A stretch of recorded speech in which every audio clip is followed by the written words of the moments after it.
Türkiye'den Örgümü Dediniz kanalımdan dünyadaki tüm dostlara selamlar, sevgiler, saygılar. Örgümü Dediniz kanalıma hepiniz hoş geldiniz. Bu videomda iki şiş olarak yapmış olduğum bu güzel şal atkı da diyebiliriz arkadaşlarım. Yapımını sizlere anlatmak ve paylaşmak istiyorum. Umarım sever ve beğenirsiniz arkadaşlarım. Yapımı gayet kolay olan bu şalın yapımına hemen geçelim. Askımı yaparken kullanmış olduğum ipim Kartopu Melenge Wool isimli yünlü bir ip ve Nako Paris arkadaşlarım. Şöyle yumuşacık tüylü bir ip olacak. Kullandığım şişim ise şöyle göstereyim, 8 milim olacak arkadaşlar. Öncelikle şöyle birazcık ip bırakıyorum, epey bir miktar.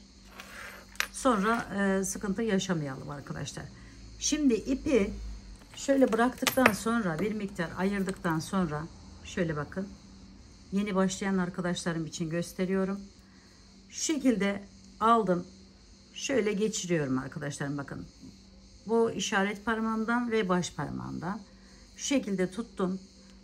Şişimi önce buraya, sonra şuradan alarak ilmek atıyorum. Şöyle ilmek olarak geçiyor. Yeni başlayan arkadaşlarım için bunu özellikle detaylı bir şekilde anlatmak istiyorum. Şöyle bakın.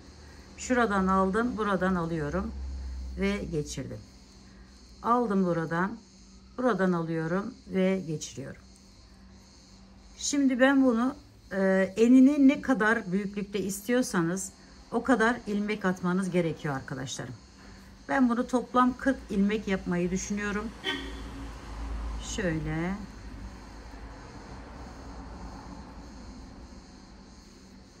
Bittiği zaman böyle yumuşacık bir atkı elde etmiş olacağız. Şöyle bakın, 2, 4, 6, 8, 10, 12. Devam edelim şimdi.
Evet, 40 tane ilmek attım arkadaşlarım. Bu benim için yeterli bir ölçü.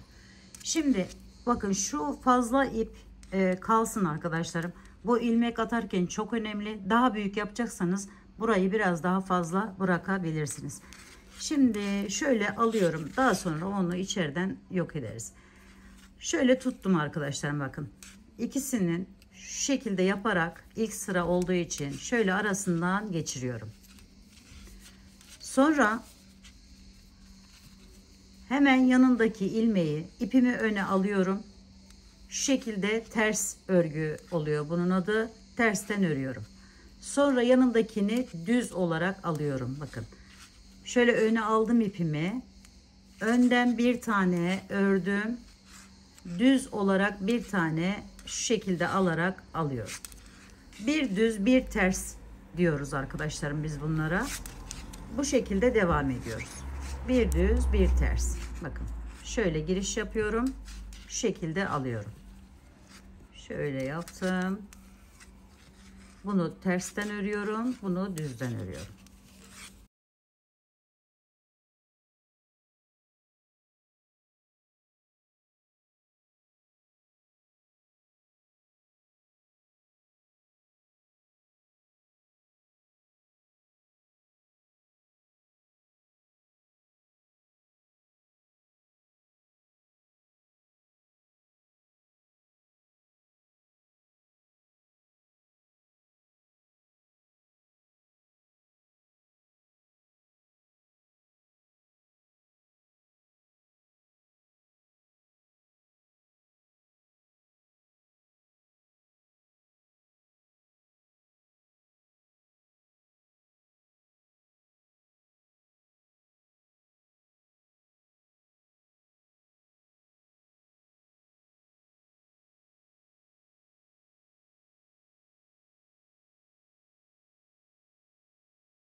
son ilmeğe geldim arkadaşlarım. Ben bunu şu şekilde örmeden takıyorum genel olarak.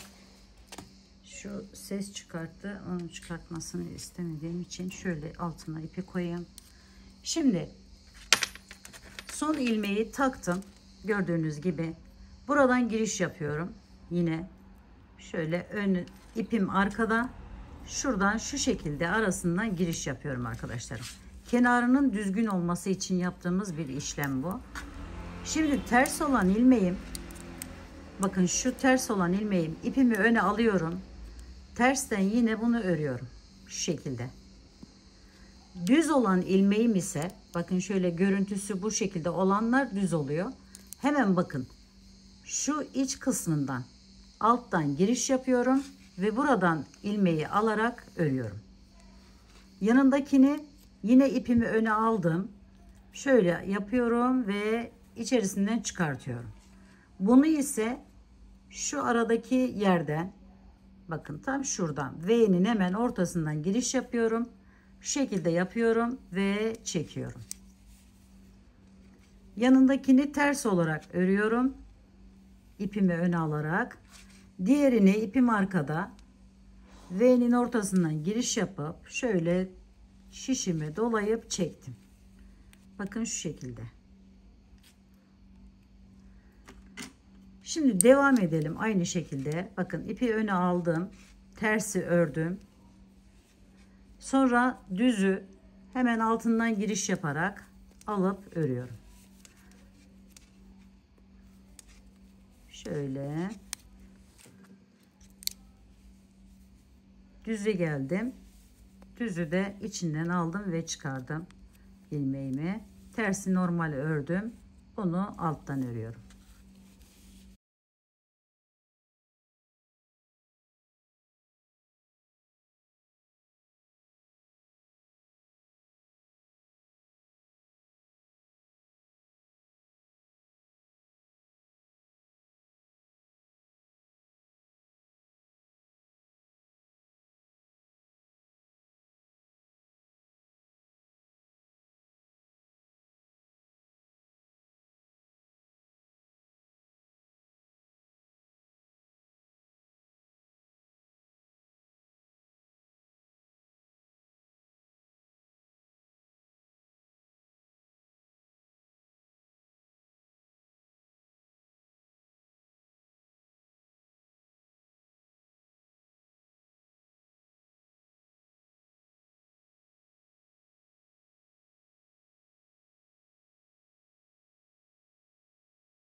Şimdi son ilmeğimi ipimi öne alıyorum şu şekilde ve bunu takıyorum arkadaşlar. Ben kapanışta örmüyorum.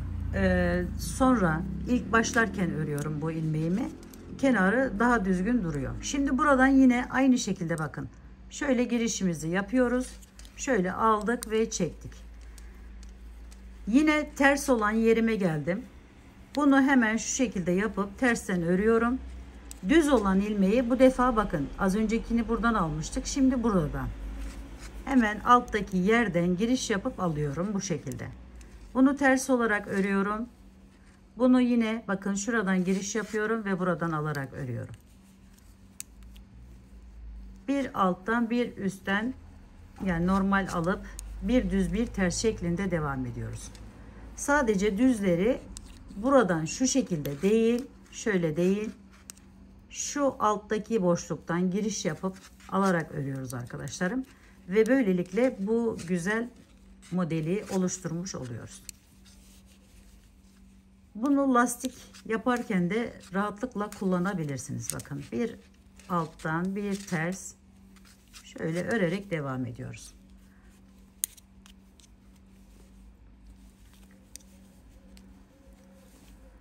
Kırk ilmek olarak değil, daha ince isterseniz sadece ilmek sayısını küçültebilirsiniz.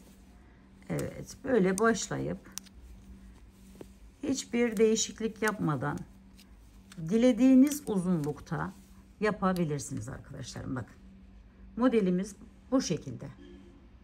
Böyle Selanik modeline benziyor. Lastik de dediğim gibi lastik yaparken de rahatlıkla kullanabilirsiniz bu modeli. Ve yapması da gördüğünüz gibi gayet kolay arkadaşlar. Tersleri normal tersten örüp düzleri bir alttaki yerden alarak devam ediyoruz.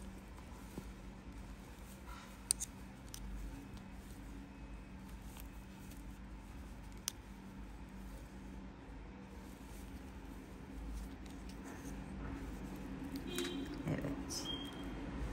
Şöyle bu sırayı da bir daha bakın kenarına bu şekilde alıp yapıyorum. Hemen gelen ilmeğim tersten normal örüyorum. Düze geldim. Yine bakın bir alttaki yerden giriş yapıp alarak devam ediyorum. Yapmamız gereken işlem bu kadar basit arkadaşlarım. Bu kadar kolay ve çok güzel.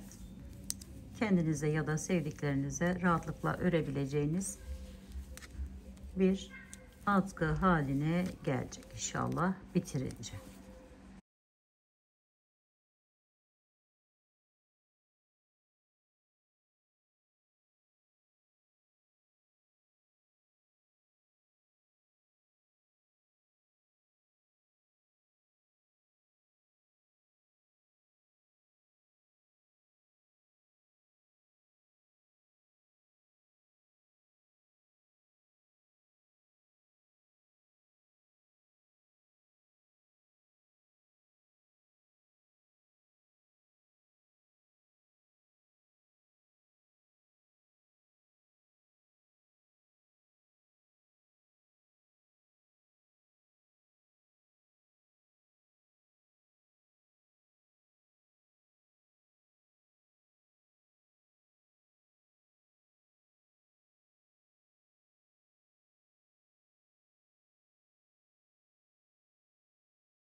Evet arkadaşlar modelimiz bu şekilde devam ediyor. Evet arkadaşlarım boyu benim için yeterli uzunlukta olduktan sonra şimdi sizlere kesim işlemini göstermek istiyorum.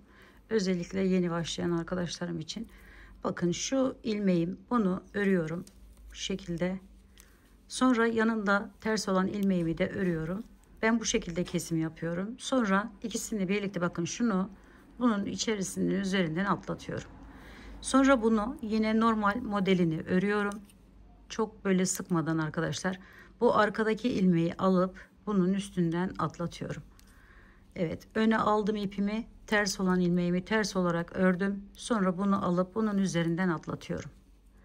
Ters olan, düz olan ilmeğimi yine aynı şekilde bakın altından aldım. Sonra buraya geçirip kesiyorum. Şu şekilde tersten ördüm ve aldım ilmeğimi, buradan geçirdim. Bakın şöyle bir görüntü elde ediyoruz. Evet, şimdi bütün hepsini kesim işlemini uygulayalım arkadaşlarım.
Kesme işlemini de tamamladıktan sonra bakın şöyle ucuna bir hareketlilik katmak için arkadaşlarım şöyle bir işlem yapacağız.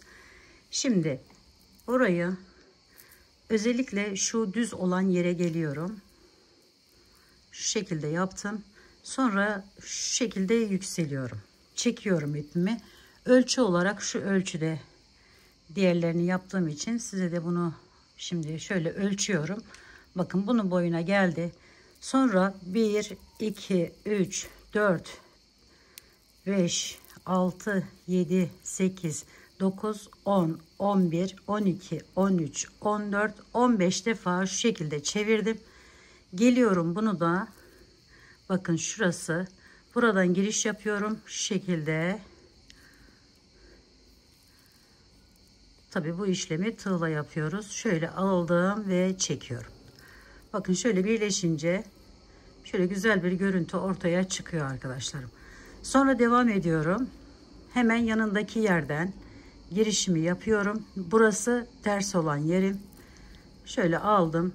Gevşek bir şekilde bir tane sık iğne yaptım. Sonra diğer düz olana geçiyorum. Oraya da aynı şekilde gevşek bir sık iğne yaptım. Sonra yine yükseliyorum. Hemen ölçümü alıyorum. Daha kısa ya da daha uzun da yapabilirsiniz arkadaşlar. Şöyle tuttum ve bunu 15 defa yine çeviriyorum. 2, 3, 4, 5, 6, 7, 8, 9, 10, 11, 12, 13, 14, 15. Evet, tuttum bu şekilde. Geliyorum, bakın hemen şuradan giriş yapıyorum. Kaydırma ile bağlıyorum. Ve bakın çektiğimiz zaman şu şekilde bir görüntü elde ediyoruz. Sonra devam ediyoruz. Aynı şekilde bu ters olan yere yine normal sık iğnemizi yaptık. Düz olan yerin içerisinden giriş yapıp oraya da bir tane daha sık iğne yapıyoruz. Sonra yükseliyoruz.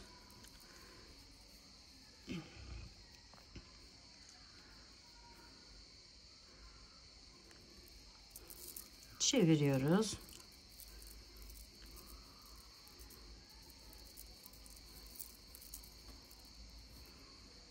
Gelip buradan alıp kaydırma ile bağlıyoruz. Sonra devam edelim arkadaşlar. Ben bunu dediğim gibi bu şekilde yapmayı planladım. Düz olan yerlere sadece şöyle bir görüntü elde ediyoruz arkadaşlarım böylelikle. Evet, diğerlerini ve diğer tarafı da tamamlayalım ve son görünümüne geçelim. Evet arkadaşlarım, uçlarını da bu şekilde bakın tamamladım. Her iki tarafı da ve böyle güzel bir görüntü ortaya çıktı. Umarım sizler de sevmiş ve beğenmişsinizdir. Yapacak olan arkadaşlarıma şimdiden kolaylıklar diliyorum. Örgü Dediğiniz kanalıma abone olmayı, beğenmeyi, yorum yapmayı, paylaşımda bulunmayı unutmazsanız çok mutlu olurum. Bir dahaki en farklı, en değişik örgü model, teknik ve tasarımlarında görüşmek üzere. Hoşça kalın, sağlıkla kalın. Allah'a emanet olun arkadaşlar.